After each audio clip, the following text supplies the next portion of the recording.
Hello दोस्तों, बहुत सारे कैंडिडेट्स को बहुत सारी मिस्टेक्स होती है, डिफरेंट टाइप्स की मिस्टेक्स होती है।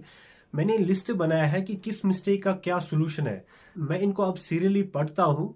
देखिए, किसी कैंडिडेट ने कहा है कि sir category certificate next month आ जाएगी, क्या मैं इस सर्टिफिकेट को इस्तेमाल कर सकता हूँ? यानी इस कैंडिडेट की सर्टिफिकेट जो कैटेगरी सर्टिफिकेट है वो नेक्स्ट मंथ आ जाएगी। तो लास्ट डेट जब होगा तो लास्ट डेट तक अगर आपकी कैटेगरी सर्टिफिकेट इशू हो जाएगी तो आप उसको इस्तेमाल कर सकते हो, उस वक्त फॉर्म में भर सकते हो। लेकिन अगर आपकी कैटेगरी सर्टिफिकेट लास्ट डेट तक इशू नहीं हुई तो आपने जनरल में फॉर्म भरना होगा। लेकिन ऐसी बात है कि अगर आपको पता है कि मेरी सर्टिफिकेट जो करेक्शन विंडो है उससे पहले आ जाएगी तो आप कैटेगरी में अप्लाई करेंगे। तो जैसे ही करेक्शन विंडो ओपन हो जाएगी तो आप उसमें करेक्शन करके कैटेगरी में अप्लाई करेंगे। लेकिन अगर आपको पता है कि मेरी जो कैटेगरी सर्टिफिकेट है वो करेक्शन डेट तक भी इशू नहीं हो जाएगी तो उसके बाद आपकी इशू हो जाएगी, तो आप जनरल में सिलेक्ट हो जाएंगे और कैटेगरी को आप इस्तेमाल में नहीं ला सकते। दूसरी प्रॉब्लम एक कैंडिडेट की है, वो ये है कि फोटो डेट में मिस्टेक हो चुकी है। 1 साल पहले की फोटो अपलोड की है। देखिए, आपको पता है कि फोटो 3 मंथ का रिसेंट होना चाहिए, 3 मंथ से पहले का फोटो नहीं होना चाहिए। तो अगर नोटिफिकेशन में लिखा होगा कि आप इस पे डेट मेंशन कीजिए तो आपने ज़रूर डेट मेंशन करना होगा। अगर नहीं लिखा होगा तो आपने डेट मेंशन ज़रूरी नहीं करना होता है। देखिए, जब आगे डॉक्यूमेंट वेरिफिकेशन होती है वहां पर दो चेक्स होते हैं, एक हुआ मैनुअल चेक और दूसरा हुआ system check, system software check. System software इसको चेक नहीं कर पाता है कि डेट रिसेंट की है या डेट पुरानी है। लेकिन अगर मैन्युअली चेक हुआ, आपने 1 साल का पहले डेट दिया, मैन्युअली फिर चेक हुआ तो प्रॉब्लम हो सकती है। तो बेहतर यही है कि करेक्शन डेट आ जाए, आप करेक्शन करेंगे अपने फॉर्म में। सर मेरी प्रॉब्लम यह है कि सर ओबीसी स्टेट का बना है, सेंट्रल का नहीं बना है। देखिए, ओबीसी सेंट्रल का होना चाहिए, स्टेट का यहाँ पर नहीं चलता। तो आपको जनरल में कैलकुलेट कर दिया जाएगा, न कि कैटेगरी में। सर माँ के नाम में मिस्टेक होगी है। देखिए, अगर आपके माँ के नाम में मिस्टेक होगी तो करेक्शन करने की कोशिश कीजिए। अगर आप करेक्शन नहीं कर पाए तो प्रॉब्लम हो सकती है। प्रॉब्लम कहाँ होगी? जब डॉक्यूमेंट वेरिफिकेशन हो जाएगी, आपने क्या करना होगा, उस वक्त आपने एक एफिडेविट साथ में लेना होगा। तो उस पर ये मिस्टेक मेंशन करनी होगी कि मिस्टेक हुई है, तो वहाँ पर वो इशू सॉल्व हो जाएगा। ज़्यादा बड़ी दिक्कत भी नहीं है, प्रॉब्लम भी नहीं है, लेकिन बेहतर ये है कि आप अपने फॉर्म में करेक्शन करें। सर ये बताइए, पोस्ट प्रेफरेंस चेंज हो सकता है या नहीं? देखिए, पोस्ट प्रेफरेंस चेंज हो सकता है, जब करेक्शन विंडो आ जाएगा चेंज हो सकता है। जब करेक्शन विंडो नहीं होगा तो चेंज नहीं हो सकता है। करेक्शन विंडो जब आएगा तो आप अपने फॉर्म को रिसबमिट कर सकते हो, यानी फुल्ली आप चेंज कर सकते हो। सर क्या मेरे सर्टिफिकेट चाहिए या नहीं? मेरे सर्टिफिकेट इसमें आपको नहीं चाहिए। फोटो सिग्नेचर उल्टा अपलोड हुआ है, क्या फॉर्म रिजेक्ट होगा या नहीं? देखिए, फोटो या सिग्नेचर उल्टा अपलोड किया है तो फॉर्म रिजेक्ट हो जाएगा, कंफर्म है।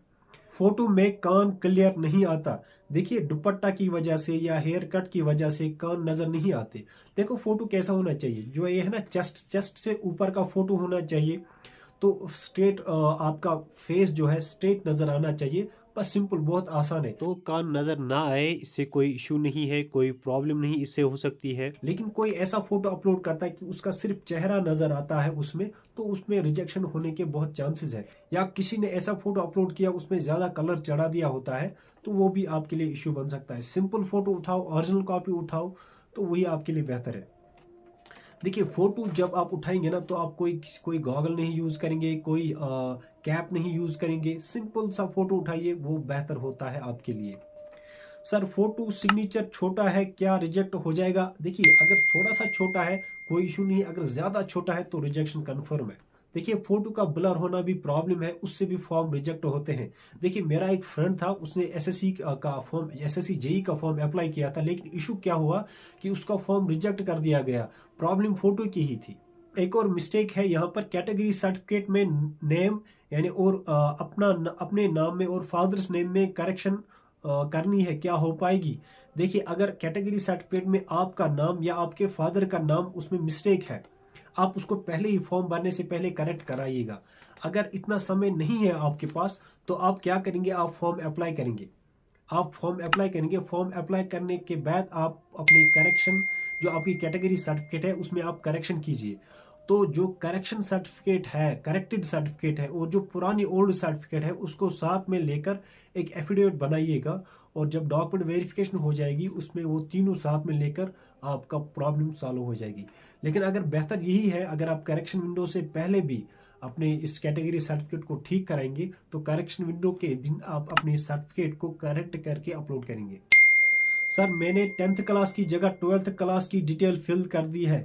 देखिए करेक्शन इंपॉर्टेंट है, अगर आपने करेक्शन नहीं की तो कुछ प्रॉब्लम हो सकती है। हाँ, ऐसी भी ये ऐसा भी इशू नहीं है कि आपको रिजेक्शन हो जाएगी, लेकिन ऐसा भी हो सकता है, डिपेंड ऑन जो उस वक्त डॉक्यूमेंट वेरिफिकेशन करता होगा। अगर उसने इसको लाइटली ले लिया तो आप बच गए, अगर इसने उसको इस पे स्ट्रिक्टनेस दिखाई दी तो प्रॉब्लम हो सकती है। तो सर मैंने सिंपल पेपर पे, रूल्ड पेपर पे सिग्नेचर किया है, क्या प्रॉब्लम हो सकती है?